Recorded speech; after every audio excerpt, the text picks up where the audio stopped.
저는 일단 외동딸이고요. 네. 네, 그래서 보통 이제 다른 친구들에 비해서 부모와의 소통에 대한 갈구가 좀 큰 편입니다. 네. 그래서 제가 직장 생활을 할 때는 자취를 해서 별로 이제 부딪힐 일이 없었는데요. 이제 제가 여행을 길게 다녀온 뒤로 지금 집을 잃고 다시 부모님 댁으로 들어가면서 이제 계속 부딪히는 일이 생깁니다. 그래서 제가 제 안의 욕심, 소통을 하고 싶은, 마음을 나누고 싶은 욕심이 크다 보니까 소통을 하려고 노력을 하고 그러면 또 다시 부딪히고 그러면 자연히 제 입을 닫게 되고 또 분위기가 냉랭해지고 그러한 패턴을 계속 반복하는 제 자신을 보면서 그 욕심을 내려놓으면 참 마음이 편할 텐데 하면서도 뭔가 부모님과 소통하고자 하는 제 안에 욕심이 있어서 그런 것을 내려놓지 못하는구나 하고 있습니다. 그건 자기가 조금 살펴봐요. 소통이 아니에요.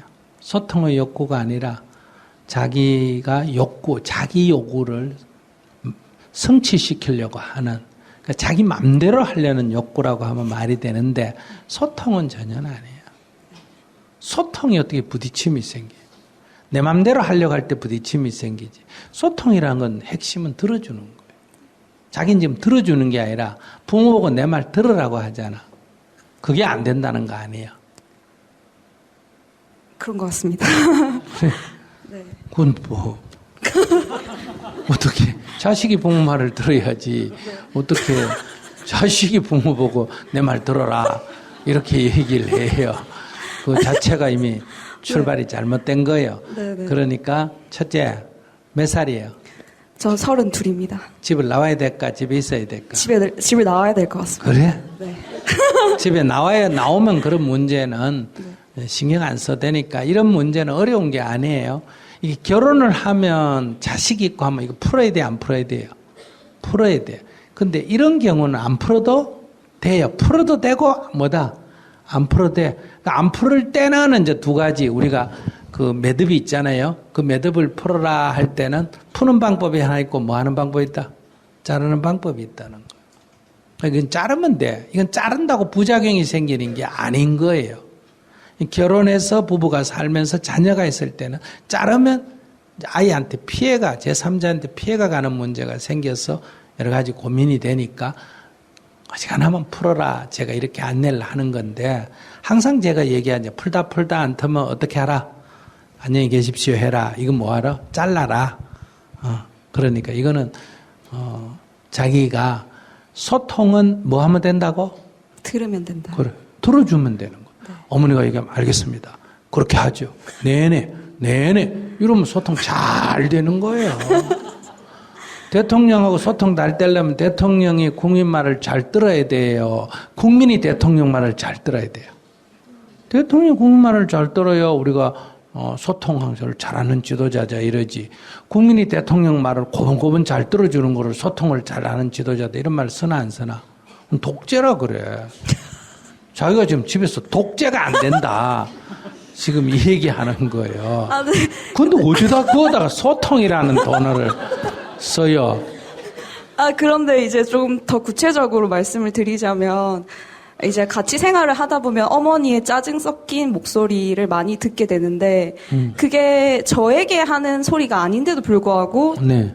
제가 너무 듣기가 싫은 거죠. 그래도 그 집에 남은 집에 가서 방 하나 갖고 살려면 그 정도는 서비스 해야지. 완전 공짜로 먹으려고 그러네. 그게 싫으면 뭐 하면 된다? 나오면 되지. 스님 정말 감사합니다. 세상에 공짜가 어디 있어, 공짜가.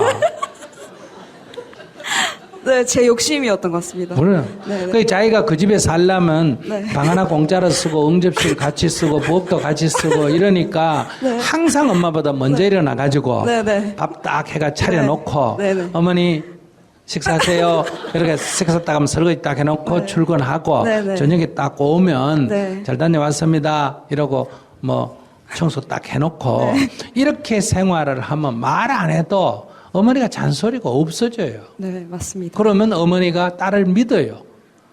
그러니까 그래서 잔소리 할 게 없는데 여러분들은 주로 나이가 32이 돼도 아침에 늦잠 자지 밥 해놔도 안 먹고 나가지, 빨래 해가지고 아무데나 참 옷 벗어가 아무데나 던져놓지. 그러니까 언니같이 하니까 자꾸 잔소리를 하게 되고 믿을 수가 없는 거예요. 그러니까 날 어린애 취급을 하는 거예요.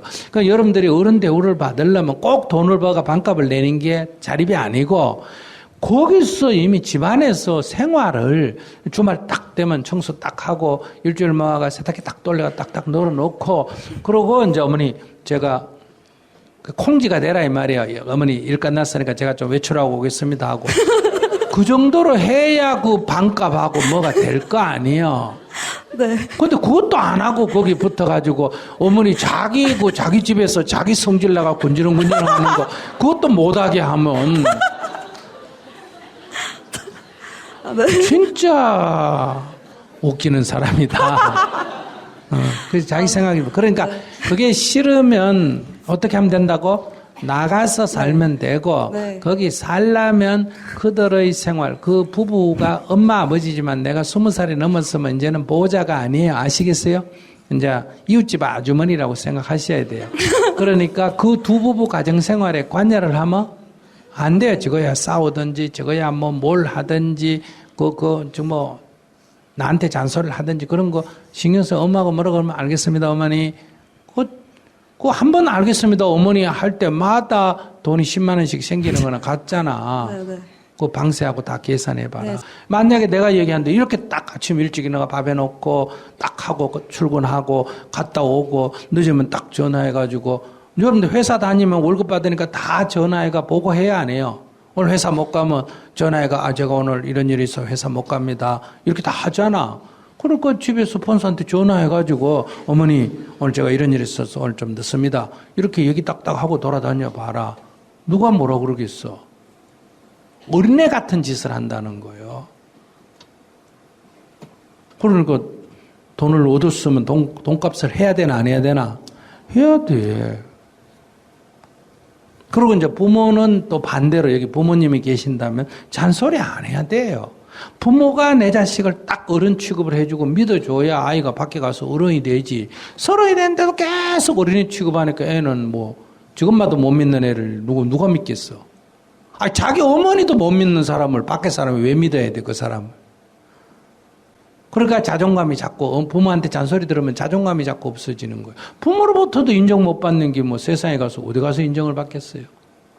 잔소리란 게 여러분들이 또 달리 들으면 엄마가 문제가 있는 게 아니라 어린아이 취급하는 거예요. 잔소리라는 게. 근데 엄마가 보면 어린아이 같아요. 아침에 일어날 줄도 모르고, 지 옷도 빨 줄 모르고, 밥도 할 줄 모르니까 어린아이지. 그래서 이런데 100일 출가해가 청소도 하고 밥도 하고 빨래도 하고 꼭 또 새벽에 일어나고 저녁에 늦게 잔다는 건 뭐가 되는 연습을 한다? 어른 되는 연습을 하는 거예요. 자기가 밥에가 남 주고 자기가 남 어지르는 거 청소하고. 그래서 여러분들이 나이가 40이 돼도 결혼 아기 안 낳은 사람은 어린애의 여자도. 아기를 딱 낳으면 엄마는 그냥 바로 어른이 됩니다. 왜? 돌보는 사람이 되잖아. 뭐든지 내가 돌봐줘야 될 사람이 되니까 어른이 되는 거예요. 그러니까 여러분들이 결혼을 해가 아기를 안 낳아도 돌봐주는 일을 하면 뭐가 된다? 어른이 되는 거예요. 돌봐주는 일을 하면. 제가 정말 어리석었네요. 그래. 말귀 빨리 알아들어서 좋다. 감사합니다. 예.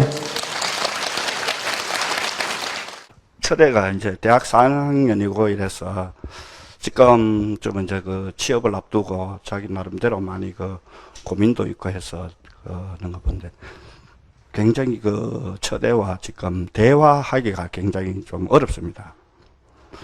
자기는 그 깊은 그 생각이 있는 듯 하지만은 실제적으로 그 부모로서 걱정되는 바도 있고 이래서 지금 뭐 어떤 공부를 하고 있느냐, 뭐 어떤 그 지금 그 활동을 대학 생활을 하면서 어떤 그 학우들과 어울려 지내느냐 이런 것을 그 많이 알아보고 또 관심도 있고 해서 그 진로 문제도 있고 이래가지고 물어보려고 합니다. 그런데 거기에 굉장히 그 예민하게 그 대화를 깊게 하지 않고 그럼 피하려고 하고 있습니다.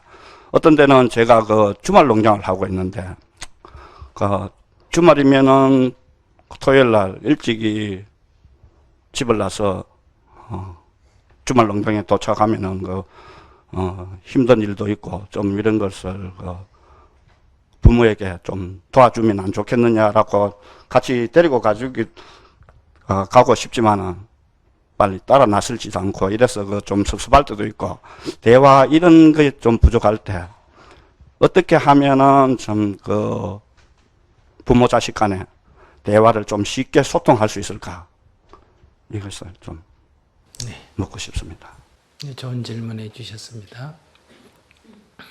첫째, 내 필요에 의해서 아이에게 뭔가를 요구하는지, 아이의 필요에 의해서 내가 응해주는지, 지금까지 자기 살은 것을 가만히 한번 살펴보십시오. 내가 답답하니까 물어보고, 내가 필요하니까 가자 그러고, 항상 내 필요에 의해서 아이에게 문제를 제기하는지, 아니면 아이가 필요해서 뭔가 나한테 요청을 하기 때문에 대화를 하자든지 어디를 가자든지 이렇게 요청을 하는지, 내 필요에 의해서 지금까지 너무 지나치게 일방적으로 얘기해 왔기 때문에 아이의 필요에 의해서 잘 안 응했기 때문에 아이가 거기에 대해서 이제는 좀 심하게 말하면 진절머리가 났다 그럴까, 그렇기 때문에 이제는 거부하는 게 좀 강해졌다. 전에는 할 수 없이 좀 따라다니고 말도 듣고 했는데 이젠 싫다. 이렇게 나이도 들었지만은 그게 너무 상처가 커서 굳어졌어요. 그래서 얘기도 잘 안 하려고 그러고, 어디 가자 그래도 잘 안 가려고 그러고, 함께 대화도 안 하려고 그러고, 그런 게 있어요. 그 다음에 두 번째는 본인의 성격상 남의 얘기를 들어주기보다는 내 얘기를 하는 스타일은 아닌가. 특히 아이하고 관계에서. 그런 데서 아이가 마음에 상처를 입고 있다. 아이가 무슨 얘기를 하면 내 마음에 안 들면 탁 자르거나 그러면 안 된다거나 주로 이렇게 많이 하고, 또 내가 필요하면 일방적으로 얘기하고, 뭐 이런 것들이 이제 아이들에게 쌓여 있기 때문에 아빠하고 대화하기 싫다, 이렇게 되기도 합니다. 그러니까 원인을 잘 알아야 돼요. 그래서 본인이 어떤 원인인지를 살펴서, 첫째, 내가 항상 좀 상대에게 내 요구대로 했다 이렇게 생각하면 앞으로는 아이가 필요해서 나에게 도움을 요청하거나 대화를 하자고 할 때, 마치 내가 아이에게 뭐 하자 했을 때 아이가 거절하면 섭섭하듯이 아이도 마찬가지예요. 그러니까 그걸 헤아려서 아이가 뭔가 도움을 요청할 때 내가 내 마음에 안 들더라도 기꺼이 그래 해보자. 그렇게 생각할 수도 있구나. 너 의견은 그렇다는 거지. 근데 아빠 생각은 좀 다르니까 나 좀 며칠 한번 생각해 보겠다든지, 거절을 하더라도 좀 부드럽게 이렇게 내 스스로 먼저 해야 된다. 그래야 자연스럽게 자꾸 대화를 요청하게 된다. 또 내 필요에 의해서 아이에게 얘기를 하더라도 지금은 상처가 돼 있기 때문에, 지금은 내가 부드럽게 한다 하더라도 과거의 상처가 아이한테는 쌓여 있기 때문에 현재의 나의 태도와 관계없이 무조건 거부하는 경우가 있다. 그럴 때는 내가 참의 기도를 해야 된다. 제가 지금까지 살아오면서 아이의 마음을 이해하지 못했습니다. 이렇게 자꾸 참의 기도를 하게 되면 내 까르마, 내 업이 좀 높게 된다. 변하게 된다. 그럼 자연적 아이가 대화가 좀 쉬워진다. 이렇게 볼 수 있어요. 그런 곁들여서 제가 아이에 대한 관찰을 보면은 너무 지금은 아이들이 인터넷이라든가 이런 문화에 조금 빠져서 좀 그렇게 정도는 심하지 않지만은 그런 쪽에 함으로써 그 대화하는, 그러니까 그 부모가 뭐 자기 관심사에 대해서 이야기를 하려고 하는 일방적인 그런 거 있더라도 자기가 한번 좀 이런 문제는 그래도 부모님과 상의해 볼 수 있는 그런 것도 있을 텐데, 그 어떤 그 인터넷이라는 그것을 통해서 자기가 뭐 활용해서 그 답을 얻으려고 하는 것인지, 아니면은 거기에 계속 젖어서 다른 그 부모의 어떤 그 대화를 좀 관심사를 묻고 싶은데 그 부분은 자기가 의당이 알고 있다. 의당이 자기는 그 부분에서 충분히 헤쳐나간다. 이런 그 자신 나름의 어떤 그것을 가지고 대화를 거부하는 것은 아닌지. 네, 그럴 수도 있죠. 왜냐하면 이제 두 가지인데, 본인이 아기를 가지고 아기를 낳고 아기가 어릴 때 항상 무슨 문제가 있으면 아내하고 의논하고 부모하고 의논하고 그렇게 살아왔습니까? 아니면 그냥 보통 자기가 일방적으로 결정해서 살아왔습니까? 상의하고 그건 본인 생각이고. 마누라한테 물어볼 때 남편이 매사에 부부간에 의논해서 했는지 안 했는지, 그 다음에 부모에게 물어볼 때 우리 아들이 중요한 일이 있을 때마다 항상 부모하고 상의하면서 했는지 안 했는지, 이걸 한번 편안한 자리에 한번 물어보십시오. 애가 그렇다고 하면 거의 본인이 그렇게 했습니다. 그렇기 때문에 아이도 자연스럽게 그래 따라 배워서 그게 사고의 습관이 되어 있어요. 그렇기 때문에 새삼스럽게 지금 나하고 의논해라. 그러면 아이가 말은 안 하지만 속으로 당신은 그랬냐? 이런 반발이 있습니다. 내가 아이가 나와 모든 일을 상의하고 일을 처리하기를 바라면 아이가 아주 어릴 때부터 내 생활 습관이 부부간에 늘 상의하고 부모하고 상의하고 해가는 그런 가정 문화가 있어야 아이도 그렇게 됩니다. 나는 안 그래 놓고 넌 그래라. 절대로 될 수가 없습니다. 왜냐하면 아이의 특징은 따라 배우기입니다. 그대로 따라서 합니다. 그게 이제 하나고. 두 번째, 요즘 애들이 인터넷 때문에 대인관계, 대화가 잘 안 되는 거 사실이에요. 근데 이건 시절 인연이에요. 시절 인연. TV 처음 나왔을 때 애들이 늘 TV 본다고 공부해가지고 당시에 부모들은 그게 큰 일이었잖아요. 그전에는 애들이 맨날 쳐다보고 공부하라고 만화방에 가가 있고 만화 빌려다 산더미같이 지어놓고 보고 있고, 그게 말썽이고. 또 노래를 불러도 옛날에는 우리 할머니 세대가 볼 때는 뭐 팝송이니 뭐니 무슨 노래 같지 않는 걸 시끄럽게 떠들고 한다 이랬잖아요. 요즘 노래는 또 다르죠. 요즘 우리가 볼 때는 요즘 애들 노래는 그게 노래인지 뭔지 중얼대면서 이렇게 시대가 자꾸 달라지는 거예요. 대화하는 방식도 달라지고. 그러니까 아이들도 기성세대를 이해하는 게 필요하지만 기성세대도 아이들을 이해하는 게 필요하다. 근데 우리는 늘 자기 관점, 자기 세대의 관점에서만 사물을 바라보고 있는 거예요. 그러니까 이게 영어하고 한국말 해서 서로 얘기하지만 무슨 소리인지 못 알아듣는 것처럼, 기독교인하고 불교인하고 만나면 서로 딴 얘기하는 것처럼 부모 자식이 만나도 사고방식이 다르기 때문에 서로 다른 세계에 살고 있습니다. 그렇기 때문에 자식이 부모를 이해하지 못하는 것처럼 부모도 자식을 이해하지 못하고 있다. 그러니까 먼저 내가 자식을 이해하는 태도가 필요하다. 그러니까 인터넷 보는 거 거기만 빠져있는 게 잘못됐다. 이렇게 생각하면 안 돼요. 그 내가 보기에 잘못됐지. 아이는 그것이 뭐가 잘못됐는지 모른다 이거예요.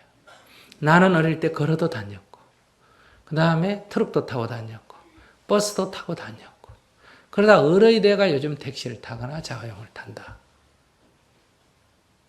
그런 경험을 다 했기 때문에 좀 어려움이 있으면 자가용을 그만두고 택시를 타거나 택시를 그만두고 버스를 타거나 어정한 길을 걸어가거나 이게 가능한 거예요.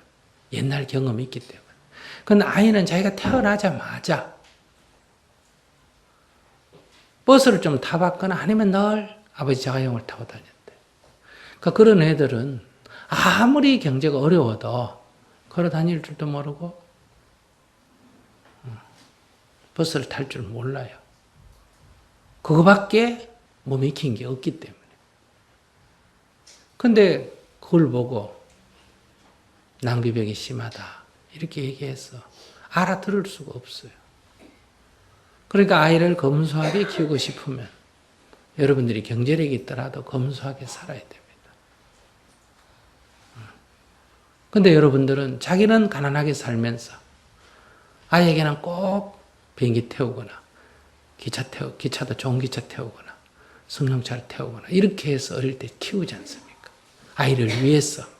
근데 그 아이는 그렇게 의식구조가 형성됐기 때문에 그 외에 다른 세계를 알 수가 없어요.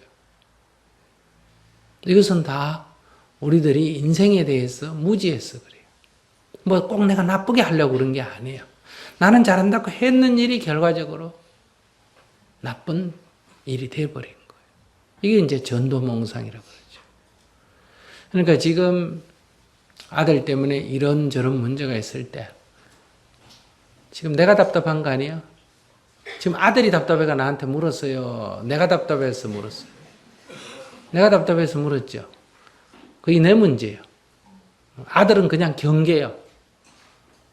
그 아들에 대한 나의 요구가 이루어지지 않기 때문에 내가 답답한 거예요.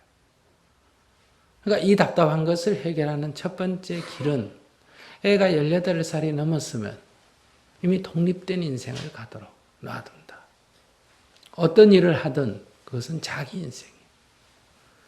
여기에 이웃으로서 또는 같이 사는 사람으로서 5가지만 어긋나지 않으면 관여를 안 해야 됩니다. 첫째, 사람을 죽이거나 때리는 일. 두 번째, 남의 물건을 뺏거나 훔치는 일.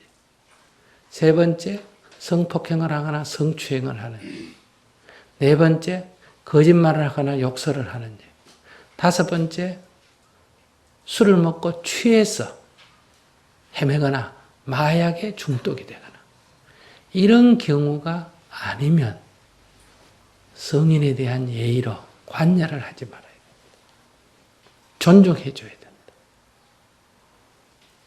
그래서 실패를 하든 어떻게 하든 그것은 그의 인생이에요.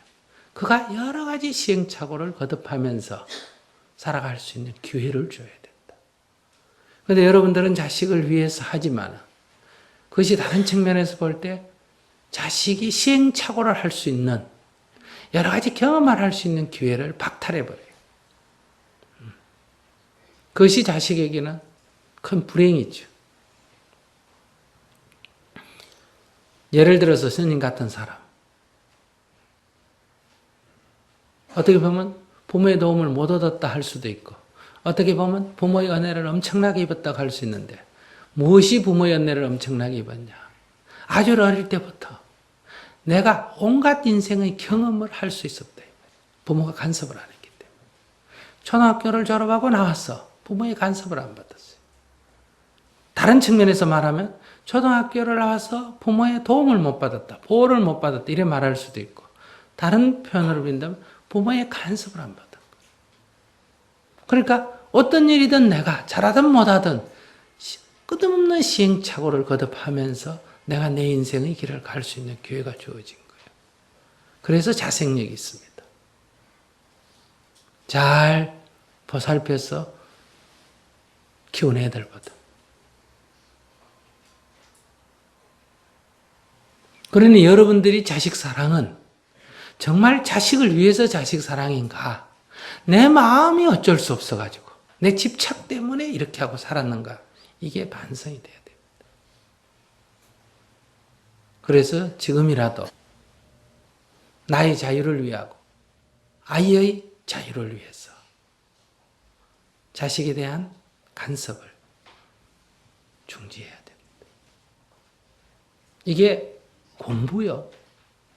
이건 외면도 아니고 내 말 안 들으니까 싫어서 외면하는 것도 아니고 미워하는 것도 아니고 이것이 진정한 사랑이다. 그가 온갖 시행착오를 거듭할 수 있는 것을 봐낼 수 있는 부모의 인내심이 있어야 됩니다. 그런데 한두 번 못 봐냅니다.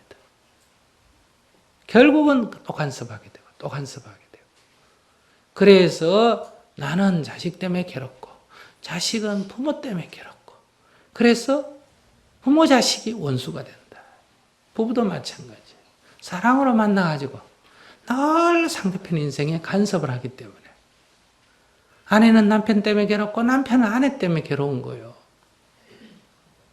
아내는 남편이 있어서 행복하고 남편은 아내에 있어서 행복하고 아내는 남편이 있어서 자유롭고 남편은 아내가 있어서 자유롭고 이렇게 안 되고 남편 때문에 괴롭고 남편에게 속박받고 아내에게 속박받고 아내 때문에 괴롭고 자식에게 속박받고 자식 때문에 괴롭고 부모에게 속박받고 부모 때문에 괴롭고 이거는 전생에 원수가 부모 자식이 되거나 원수가 부부가 돼서 이 생에도 이렇게 서로 괴롭힌다. 그게 아니에요. 간섭해서 그래. 간섭. 남의 인생에 자꾸 관여하는 거예요. 이걸 절대 끊으셔야 됩니다. 그러니까 도움도 본인이 절절히 도움을 요청할 때만 도움을 주고 돈을 빌려달라면 딱 자용증 쓰고 빌려주고 이렇게 철저하게 해야 됩니다. 그래야 자립심이 생겨요. 대신에 뭘 안 해야 된다? 간섭을 안 해야 돼. 나도 간섭 안 하는 대신에 나도 뭘 해줄 때는 반드시 엄격하게 한다. 그런데 여러분들은 아이들에게 간섭을 마치 내 종부리듯이 내 맘대로 간섭을 하고 그리고 또 늘 뭘 해주죠. 그래서 도와주는 것은 자립심을 없애고 간섭해서 상대의 어떤 창조성을 없애고 그렇게 해서 부모가 자식을 망치는 거예요. 부모는 자식을 망치고 자식은 부모에게 죽을 때까지 무거운 짐이 되어 있다. 이걸 여러분들이 해체해야 됩니다. 이제 나를 위해서도 자식을 위해서도 과감하게 벗어야 됩니다. 그래서 내 말 안 듣기 때문에 쫓아내거나 이게 아니라 그냥 독립을 해서 살도록 나도 자식에게 기대를 걸지 말아야 되고 대신에 자식에게 간섭을 하지 말아야 된다. 이건 정이 없어서 그런 거 아니에요. 정말 서로를 위해서요. 첫째, 간섭하지 말 것. 그 다음에 두 번째, 진정한 마음의 대화가 되기를 원한다면 집에서 할 수 있는 건 매일 108배를 하면서 제가 아이의 마음을 몰랐습니다. 이제 아이의 마음을 이해하겠습니다. 이렇게 기도를 하고 그걸 좀 내 병을 빨리 좀 고치고자 하면 아무리 바쁘더라도 돈이 없더라도 빚을 내서라도 깨달음장에 가셔서 자기 점검을 한번 해봅니다. 그래서 먼저 자기 눈을 떠야 됩니다. 자기 눈을 뜨면 아이의 마음이 읽혀요. 지금 내가 눈을 감고 있기 때문에 안 보이는 거예요.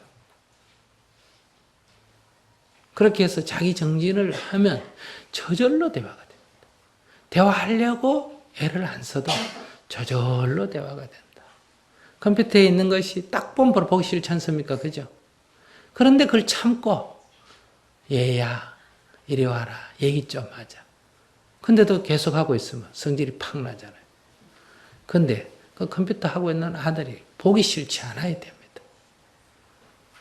그래야 대화를 하자 하는 말을 하면 금방 애가 응하기도 하고 또 안 응해도 아무렇지도 않아요. 벌써 우리는 감정을 억누르고 하거든요. 그래서 늘 처음에 시작은 좋은 마음으로 시작했다가 그 좋은 마음이 오히려 화근이 되고 나중에는 갈등이 되고 이렇게 된다. 이 문제는 같이 그 부부가 같이 해야만이 부부가 같이 하면 좋지만은 이러면 또 어떻게 하느냐? 또 마누라한테 책임을 전가하게. 부부가 같이 하는 건 맞는데 이게 바로 내 마음이 이 책임을 마누라한테 슬쩍 전가하는 태도거든. 그래서 내가 부인 얘기를 잃지 않아.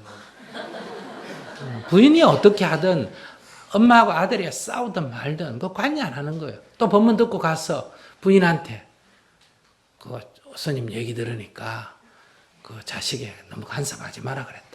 18살 넘으면 그냥 딱정을 끊으라 그랬다. 이런 얘기 하면 안 돼요.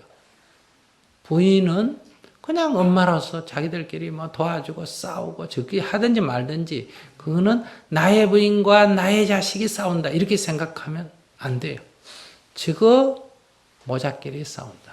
그러니까 이웃집 모자끼리 싸우기 때문에 나하고 관계없는 일이에요. 나하고 관계없는 나만 내가 어떻게 할 거냐 이것만 생각하면 되지 부인이 어떻게 해라 자식이 어떻게 해라 이 생각을 딱 끊어야 내 공부가 되고 여기에 뭔가 효험이 나지. 이걸 바로 슬쩍 벌써 넘기면 안 됩니다. 이게 딱 분명해야 이 인생 문제가 해결이 돼요. 저는 남편과 대화를 하다 보면 의견 충돌로 목소리가 커지다가 결국 해결점 없이 서로 회피로 마치게 됩니다. 그러다 보니 점점 대화가 줄고 또 아이가 있는 앞에서 서로 좋은 대화하는 모습을 보여주고 싶은데 쉽지가 않습니다. 또 어쩌다 아이 없이 둘만 있을 때는 서로 TV만 바라보고 어색한 침묵만 흐립니다. 또 아이가 커서 독립하게 돼서 둘만 남았을 때 시간을 생각하면 좀 답답하고 숨통이 막힐 것 같습니다. 지금부터라도 남편과 편안하게 속 이야기도 나누고 서로 위안과 의지가 되도록 노력하고 싶은데 또 괜히 시도했다가 더 관계만 악화될까 두려워서 시도할 용기가 잘 생기지 않습니다. 어떻게 해야 남편과 잘 대화를 할 수 있을까요?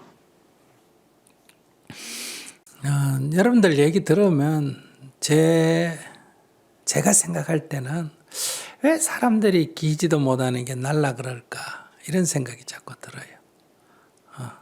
그러니까 속 깊은 얘기를 나누겠다. 그런 허무맹랑한 생각을 하지 마라 이런 얘기예요. 그러니까 처음부터 속 깊은 얘기를 나누겠다 이러니까 대화가 안 되는 거예요. 처음부터 만나자마자 우리 결혼할 상대를 구하겠다 이러니까 이 선보고 결정하기가 어려운 거고 애인을 구하겠다 그러니까 어려운 거예요. 그냥 사람이 만나가 대화를 해보고 그냥 지내면 되다가 그러다가 서로 친해지면 친구가 되는 거고 그러다 감정이 생겨야 돼요. 애인이라는 거는.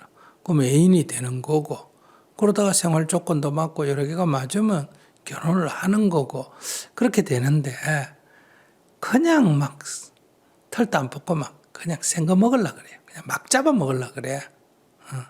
그러니까 남편과 지금 대화가 안 돼서 TV 앞에서 맹숭맹숭 있는 이게 현실이면 TV 앞에서 그저 커피 한 잔 끓여서 그저 재밌나 물어보는 정도라도 우선 가는 게 내가 해야 할 일이지. 그 현실은 인정 안 하고 속 깊은 얘기부터 하겠다. 속 깊은 얘기를 할 수 있는 사람이 이 세상에 몇 명이 돼요? 이 세상에 부부가 속 깊은 얘기까지 하는 사람이 몇 명 될까? 그러니까 욕심 너무 많다 이런 얘기예요. 그러니까 자기도 한 성깔 하지 않아요? 안 해요? 그래. 한 성깔 하는데 어떻게 갈등이 안 생기겠어요? 한 성깔 하는 게 나쁜 게 아니에요. 내가 한 성깔 하면 뭐 갈등 정도를 그냥 당연히 생기는 거다. 이렇게 편안하게 받아들이라고. 남편도 한 성깔 한다. 그러면 남편도 호락호락하지 않다. 한 성깔 하니까 남자가 밖에 가서 직장 생활을 제대로 하든지 사업을 하면 돈을 벌든지 할 거 아니에요. 한 성깔 못하면 그런 거 잘 못해요. 그러니까 이 세상에는 다 장단점이 있다는 거예요. 얼마 전에 어떤 분이 그런 질문을 했어요. 부모인데 사업을 하는데 딸이 지금 엄마 사업을 도우면서 사업을 잘 이렇게 맡아서 한다는 거예요.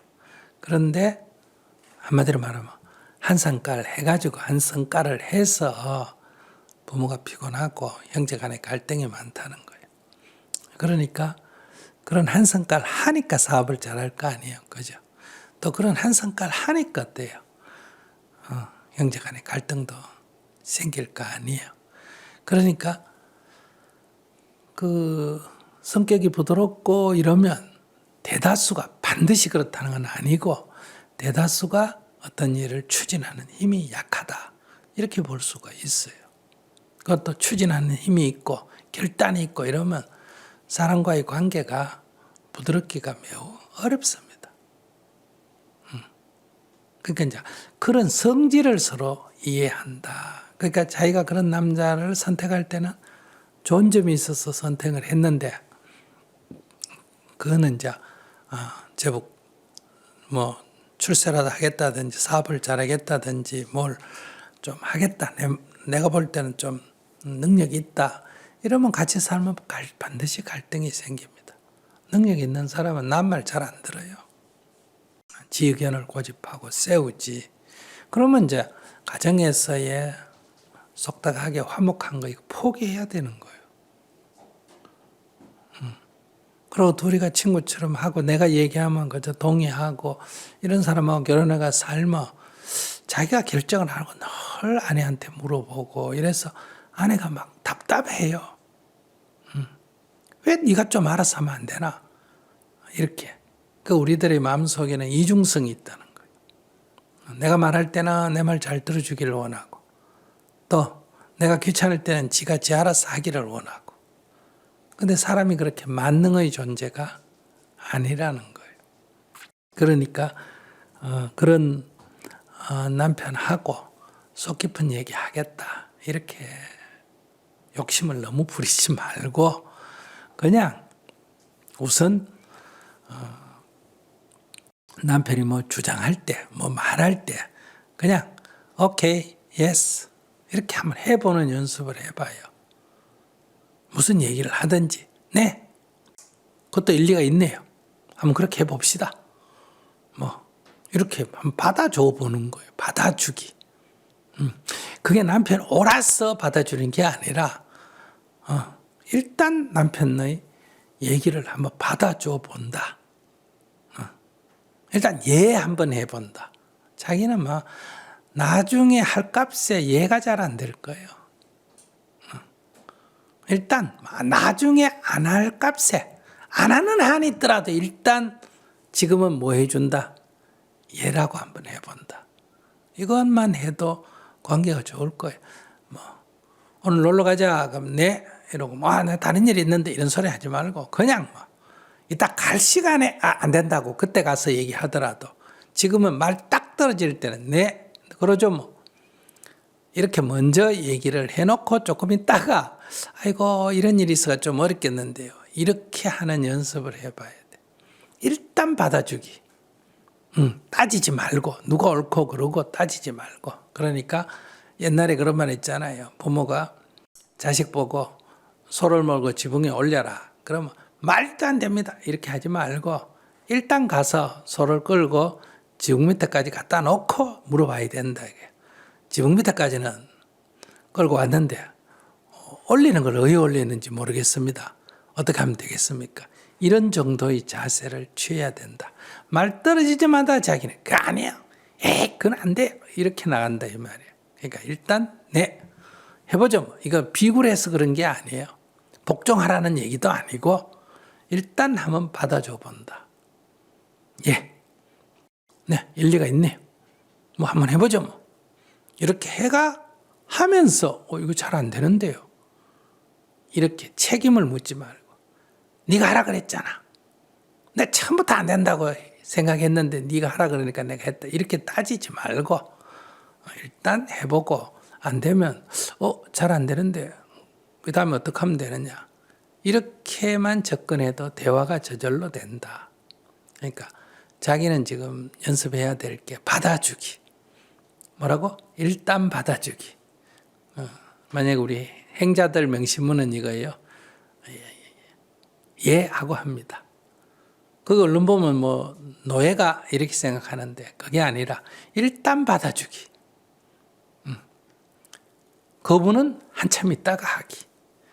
그러니까 부모님이 뭐라 그러면 알았어요 어머니 이러고 다음에 전화 오면 왜 안 오니? 그럼 아이고 일이 있어가 죄송합니다. 아이고 일이 있어가 못 가게 됐습니다. 이렇게 얘기하기. 안 되는데요 이러지 말고 먼저 한번 해보기. 그거 해보면 뭐 대화가 조금 될 거예요. 그러면 이제 그 정도로도 만족을 해야 돼. 속 깊은 얘기 이런 욕심 내지 말고 그러면 애 앞에서 인상 쓰는 거는 우선 해결할 수가 있다. 그리고 이제 그 다음 단계.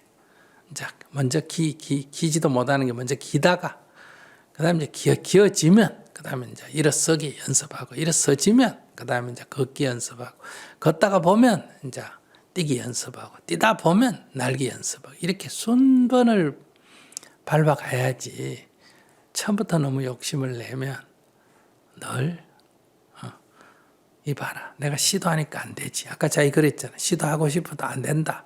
욕심을 내니까 안 되는 거 100% 안 되지. 그게 될 수가 있나. 어떻게 속 깊은 얘기를 해. 속 깊은 얘기 하려면 10단계를 거쳐야 속 깊은 얘기가 되는데 건너뛰고는 안 된다. 일단 받아주기, 들어주기 이런 연습을 하면서 이제 조금씩 되는 데까지 속 깊은 얘기, 죽기 전에 속 깊은 얘기 안 해도 괜찮아요. 속 깊은 얘기가 뭐예요? 그 아이가 뭐 하려고? 신뢰가 쌓이면 저절로 속 깊은 얘기가 나오지. 속 깊은 얘기를 하는 관계를 만들겠다. 이런 게 허무맹랑한 생각이다. 이런 얘기. 그건 이제 서로가 신뢰가 되면 자기도 모르게 저절로 자기 속 얘기를 하게 된다. 제가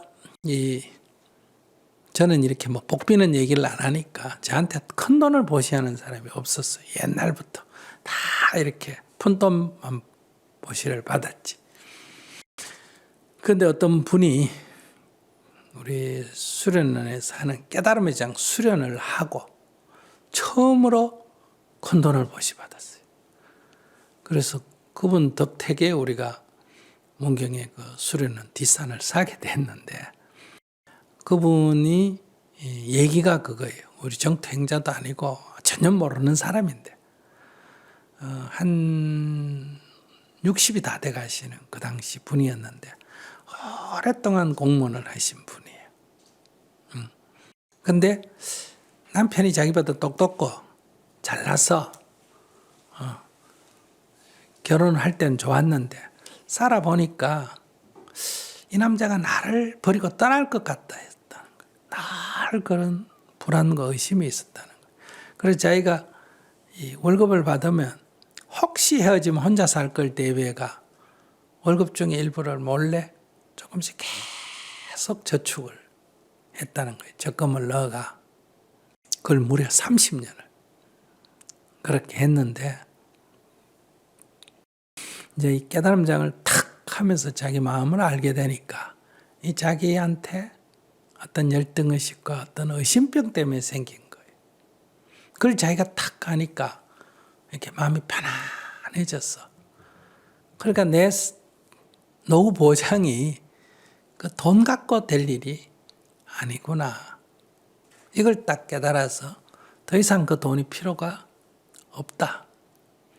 그래서 자기가 이제 그 돈을 찾아가지고 남편한테 이제 드리려고 내가 사실은 이랬는데 내가 의심병이 있어서 그렇지, 불안병이 있어서 그렇지.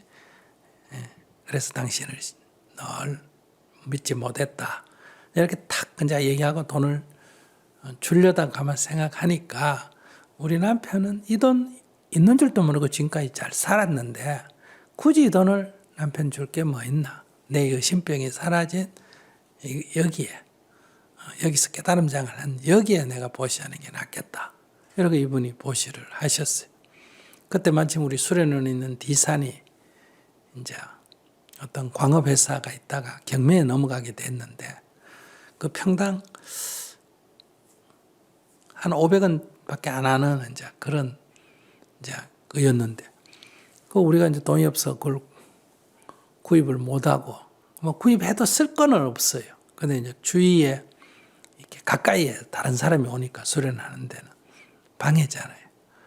근데 그분이 또 보실래가 우리가 그걸 이제 경매에서 구입을 해가 그 수련원 있는 뒷 배경에 산 정상부터 싹 배경 몇십만 평을 그걸 구입하게 된 그런 게 있는데 그분 같이 이제 그게 자기의 마음에서 비롯된 거다. 제가 이런 얘기를 하는 이유는 신뢰라는 것은 내가 믿을 때 신뢰가 생기고 하지 뭐 상대가 신뢰할 짓을 해야 신뢰한다. 그렇지 않습니다. 하나님 부처님이 있는지 없는지도 모르는데 내가 믿으면 계시는 거예요. 그러니까 자꾸 상대편에게 말하지 말고 내가 먼저 신뢰하는 마음을 내고 내가 먼저 받아주는 마음을 내고 그러면 누가 좋다? 내가 좋아지는 거예요. 그런데 그게 그 사람에게 그럼 나쁘냐? 그 사람한테는 나쁘고 나한테 좋냐가 아니라 내가 좋고 그 사람에게도 좋다. 그래서 여러분들 마음 공부할 때 스님이 늘 뭐라 그래요? 산을 보고 야, 산 좋다 하면 산이 좋냐? 내가 좋냐? 바다 좋다 하면 바다가 좋냐? 내가 좋냐? 꽃 예쁘다 하면 꽃이 좋냐? 내가 좋냐? 내가 좋다. 그러니까 내 좋은 일을 해야 돼요. 이건 아무 손해날 일이 없어. 그렇게 하면 누가 좋다? 내가 좋은 거예요. 그런데 그 사람한테도 좋아요. 우리가 보통은 세상은 내가 좋으면 상대에게 손해가 되고 이런 게 많은데 이 마음 공부는 첫째 내가 좋아. 남 좋은 게 아니라 내가 좋고 그 다음에 그 사람도 좋아져. 그러니까 자기가 먼저 받아주기 이걸 한번 해보시면 좋지 않을까 이렇게 생각을 해요. 잘 될까 몰라 한 성깔 해가지고. 이러면 이제 옛날 같으면 사주가 바뀌고 뭐가 바뀐다? 관상이 바뀌는 거예요. 업이 바뀌고 운명이 바뀐다. 이렇게 말해요. 운명이 바뀐다.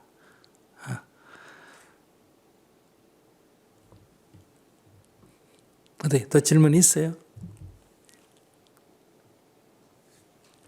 아닙니다. 잘 받아들이겠습니다. 그러니까 상대가 옳다 인정해라 내가 틀렸다 이런 얘기 아니에요. 일단 말하면 뭐란다. 그걸 일단은 받아준다. 따지지 말고 먼저 받아주고 자기가 우려점은 나중에 얘기한다. 해보고 안 되면 그때 가서 얘기한다. 항상 노예처럼 따라해라 이런 얘기 아니에요. 일단 받아준다. 알겠습니다. 네. 이렇게 먼저 한번 해보기 연습을 해요. 이거 쉽지 않습니다. 말이 잘 안 나와요. 우리 이 경상도 사람들은 특히 말로는 반대를 해놓고 나중에는 해줘요. 아시겠습니까? 그래서 해주고 요거도 먹고 이러거든요. 말을 반대가 기분 나쁘고 또 해주긴 해주고 이게 바보 같은 짓이에요.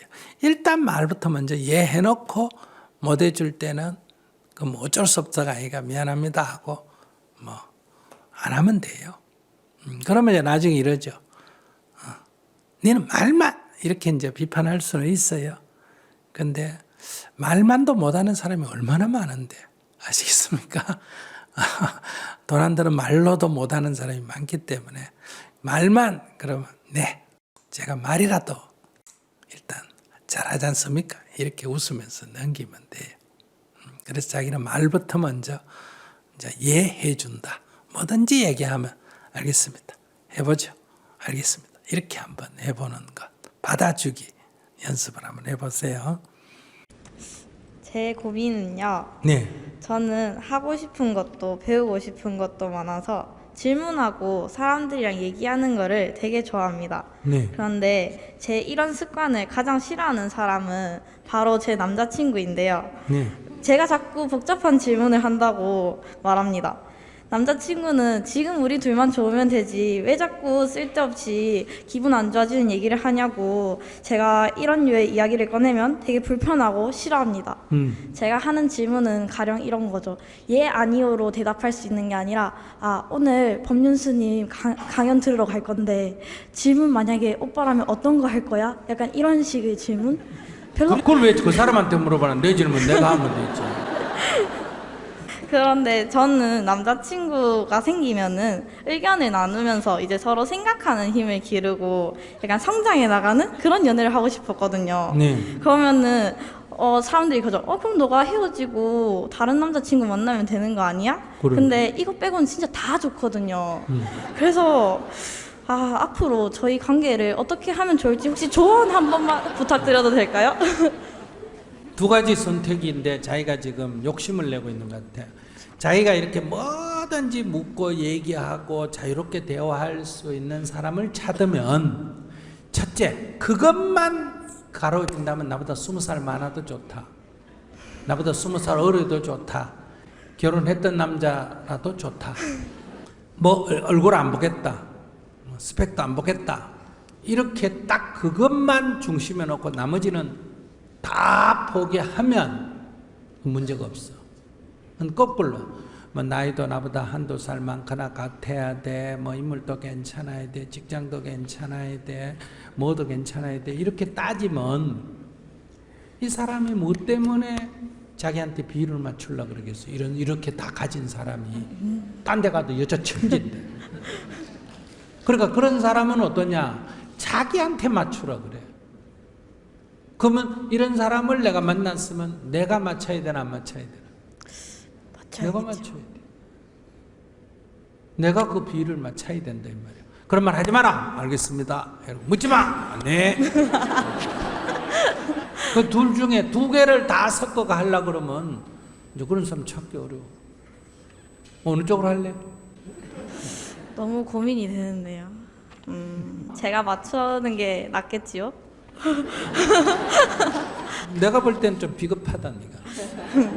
나는 내가 원하는 사람을 이게 좋다 그러면 뭐 그 사람이 부자든 가난하든 나이가 많든 적든 인물이 잘생겼든 못생겼든 외국 사람이든 한국 사람이든 흑이든 백인이든 안 가리겠다 이렇게 딱 해야 지조가 있는 사람이지. 그런 걸 떠나서 이미 너무 좋아하게 돼버렸으면 어떻게 해야 하나요? 뭐라고? 이미 좋아해서 이제 다른 남자를 그럼 만나려면 맞춰야지 어떡해. 아하. 맞춰야지. 이미 좋아졌으면 맞춰야지 무조건. 말하지 마라 그러면 네 하고 입 다물고 오늘 법률 선생님한테 간다 가지 마라 그러면 알겠습니다 이러고. 그건 뭐 때문에 자기 물어볼 거를 그 사람한테 물어보나. 내가 한번 딱 물어보고 내 인생이니까 내가 물어볼 건 내가 결정하면 돼. 그런 것까지 다 남자친구 남편한테 의논할 필요가 없어. 만약 결혼을 했다 그래도 오늘 법률 선생님 강의를 들어간다 그러면 그냥 오늘 저 좀 늦습니다 그러고 그냥 강의 들어오면 돼. 무슨 말인지 아시겠어요? 그럼 뭐 다 시시콜콜 얘기하고 돌아다녀. 두 번째 뭐 그 정도는 얘기해도 되겠다 하면 오늘 저녁에 법률 선생님 강의 있으니까 듣고 오겠습니다 이러면 돼. 그럼 가지마! 이러면 알았어요 이러고 듣고 가면 돼. 근데 남편한테 가지마라 하는데 내가 뭐 잘못됐나? 왜 가면 안 돼? 이러면 싸우게 된다는 거예요. 그렇다고 강의를 들으러 못 가면 내가 남편의 노예거나 부모의 노예가 되잖아. 내가 왜 이 자유로운 세상에서 노예 생활을 해? 내 인생 내가 살지. 들으러 가면 돼. 그럼 저녁에 가면 이제 어디 갔더라? 강의 들으러 갔습니다. 가지 마라 그랬잖아. 죄송합니다. 그럼 뭐가 그게 겁나나? 다음에 안 가, 다음에 가지 마. 알겠습니다. 다음에 또 있어 가고 싶으면 가면 돼. 또 갔어. 네. 죄송합니다. 이렇게 용기가 있어야 자기 인생을 살지. 야단칠까봐 겁을 내가 아이고 오늘 저녁에 가면 신경질 낸대. 왜 이 바보같이 노예 생활을 하느냐? 이게 무슨 조선시대 무슨 쌍놈도 아니고 조선시대 여자도 아니고 뭐 때문에 남편한테 죄지었다고 벌벌벌벌 길고 이래 살아. 당당하게 딱 얘기하지. 잘났다 이렇게는 하지 마란 말이야. 가지 마라 그랬는데 갔으니 그 사람 기분 나쁠까 안 나쁠까? 기분 나쁠 거니까 죄송하다 그래야 돼. 그러면 2번, 3번만 그러면 나중에 그 문제 갖고 시비할까 안 할까? 아니. 근데 그걸 안 하려고 이렇게 피하니까 죽을 때까지 덜덜덜덜덜 떨고 살아야 되는 거예요. 자기는 뭐 눈치 보고 살겠다. 물어볼 거를 물어봐야지. 범수님한테 내 질문을 왜 그 사람한테 물어보나? 이거는 예시였죠. 실제로 얘기하는 거는 요새 약간 뭐 책에서 본 내용이라던가 아니면은 뭐 남녀 갈등이라던가 아니면은 뭐 이 시국 이야기를 가끔 꺼내기도 하고 근데 그런 문제가 이제 복잡해서 시국 얘기를 하는데 듣기 싫다 하면 그 정도 수준은 얼굴이 잘나다 안 만나는 게 낫겠는데. 왜?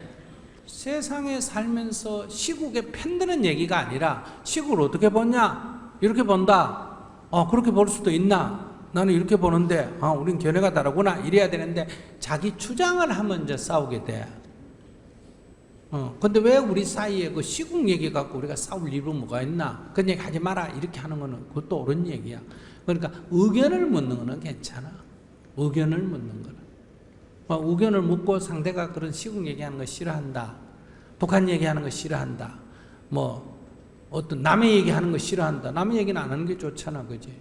딱 들어보고 싫어하는 거를 들어봤는데 이거는 내가 물어볼 필요가 없는 걸 물어보기 싫어하구나. 남의 얘기 뒷담화 치는 거 물어보기 싫어하구나. 그건 좋은 현상이다. 괜찮은 거야. 그런데 사회 현상에 대해서 설명하거나 무슨 이런 얘기를 하는 것도 싫어한다. 그러면 사회성이 좀 떨어지구나. 정치의식이 좀 부족하구나. 그럼 그걸 감수하고 살아야 돼. 이 정도 부족해도 같이 살 거냐? 바꿀 생각을 하면 안 돼. 왜? 바뀌지는 않아. 인간이.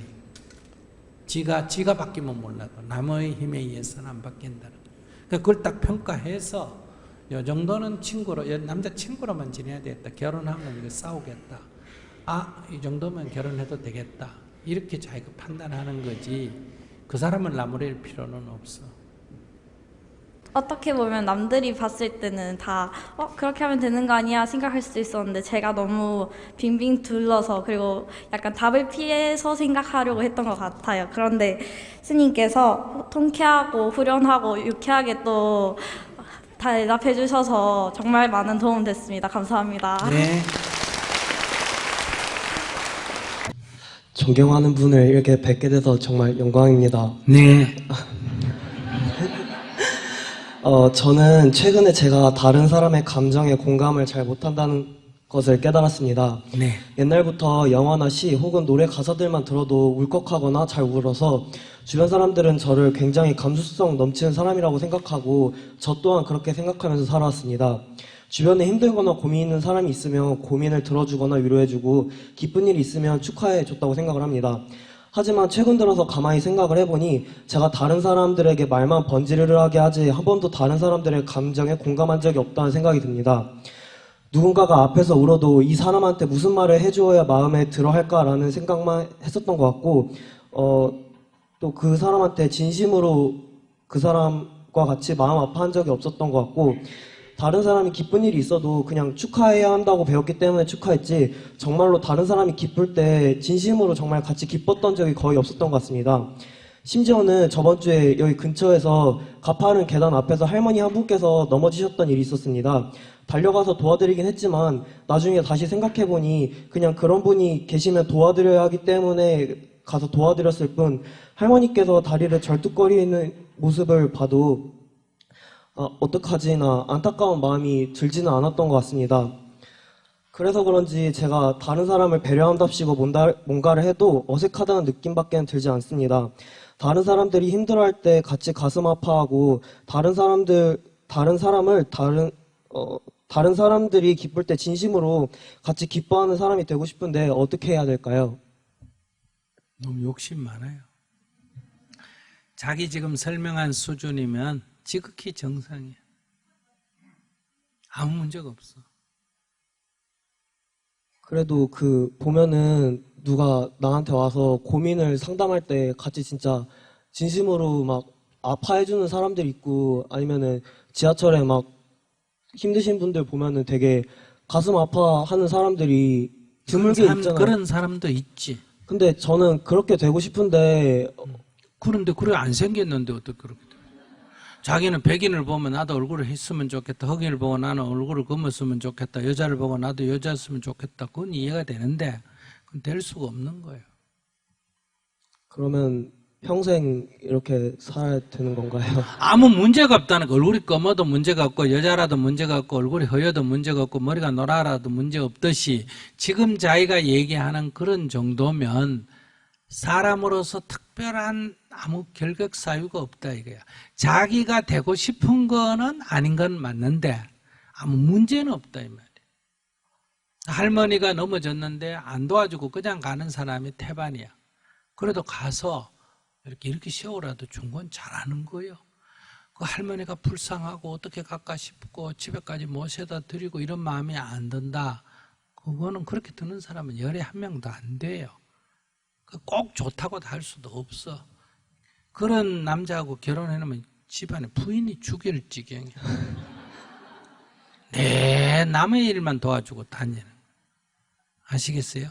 그래서 그런 사람이 있는 건 맞는데 그게 꼭 좋다 나쁘다 이렇게 말할 수는 없고 또 반대로 천년 넘어져도 누가 구걸해도 누가 불쌍하대도 천년 그런 행동도 안 하고 관심도 없는 사람도 있어요. 그런 거 보면 가슴 아파하는 사람 열에 한 명이라면 관심 없는 사람이 열에 한 명이에요. 그럼 그 사람은 특별히 이상이 있냐? 그 사람도 아니에요. 그 사람 그리 생겼을 뿐이에요. 근데 자기는 이쪽 것도 아니고 저쪽 것도 아니고 중간이에요. 그래서 그건 다 보통 사람이에요. 저도 와서 막 불쌍하다고 자기 마이크 들고 막 상담해도 이렇게 착 친절하게 해주지만은 별로 나도 뭐.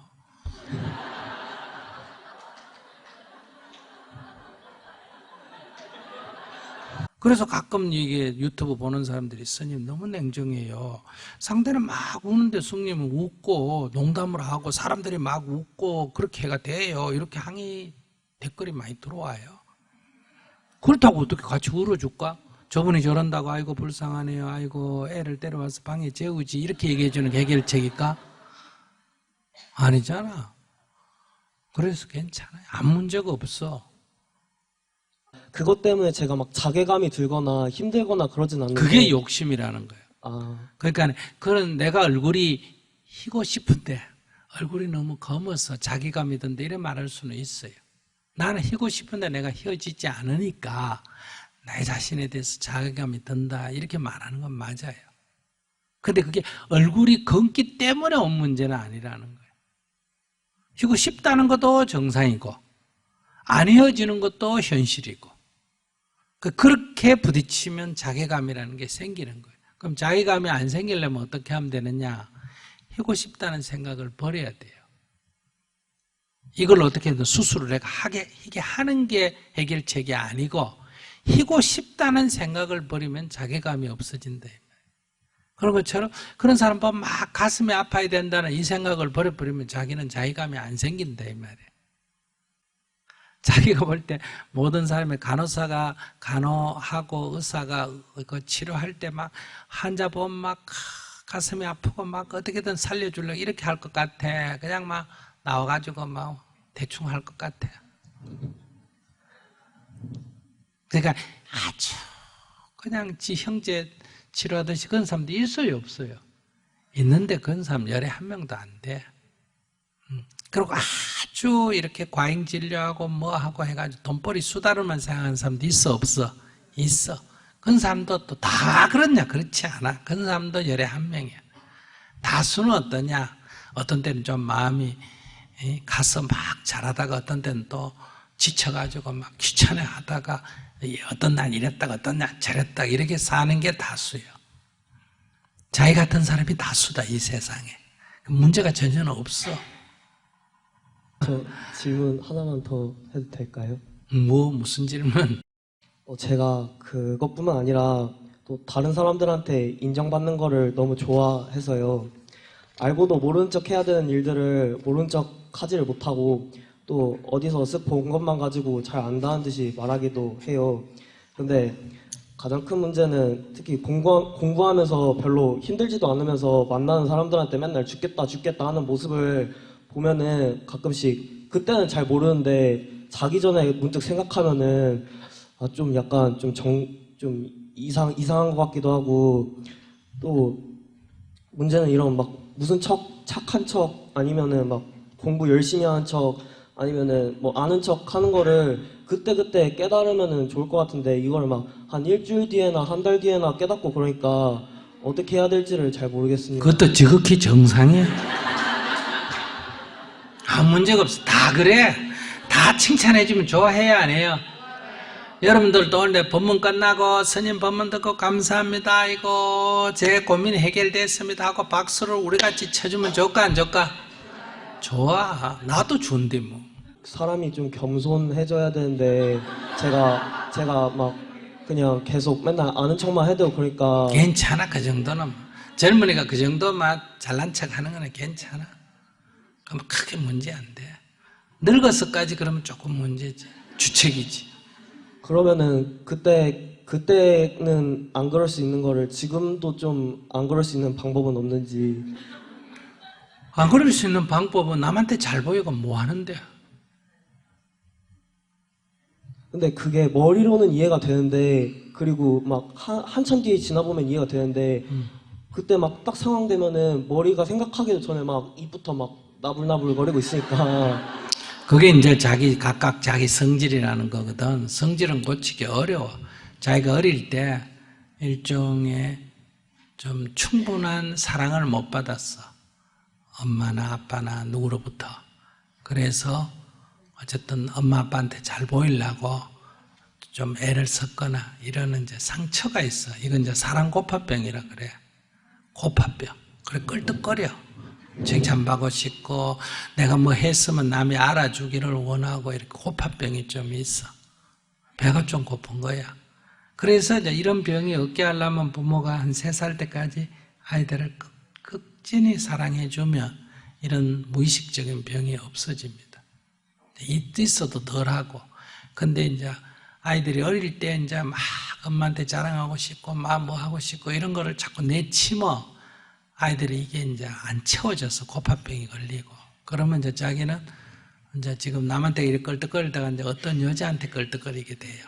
그러면 이제 그걸 좀 봐주면 금방 좋아져가 연애를 하게 되는데 그 여자도 또 껄떡거려요.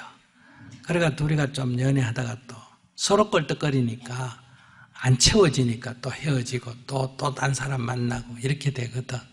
그러니까 그건 뭐 우리 모두가 다 그런 병이 있는데 자기가 자꾸 그 얘기하니 자기가 조금 남보다 지나치다 할 수 있을까? 그게 내가 보기에는 치료받을 수준은 아니에요. 아까 여긴 내가 치료받아라는 사람도 있잖아, 그지? 자기는 치료받을 수준은 아니고 지극히 정상이에요. 보통 사람, 껄떡거리는 병이 다 있으니까 정상인데 자기의 문제는 앞에 것도 그렇고 뒤에 것도 그렇고 자기가 안 그런 사람이 되고 싶다는 욕망이 너무 강한 거예요. 그러다 보니까 그런 자기가 자꾸 문제처럼 느껴지는 거예요. 그러니까 안 그러고 싶다 이 생각을 너무 하지 말고 그냥 내가 좀 껄떡거렸구나, 내가 좀 남을 의식했구나 그러고 말아버려. 그래서 이건 잘못됐다 이러지 말고 그냥 그걸 알아차리기만 하면 된다. 그래야 자괴감이 안 든다 이 말이야. 자기는 지금 자기를 괴롭히는 사람이야. 이런 자기를 자기가 용서를 못하는 거예요. 왜? 자기는 이런 사람보다 더 훌륭해야 되기 때문에. 자기 지금 생긴 그대로 괜찮아. 감사합니다.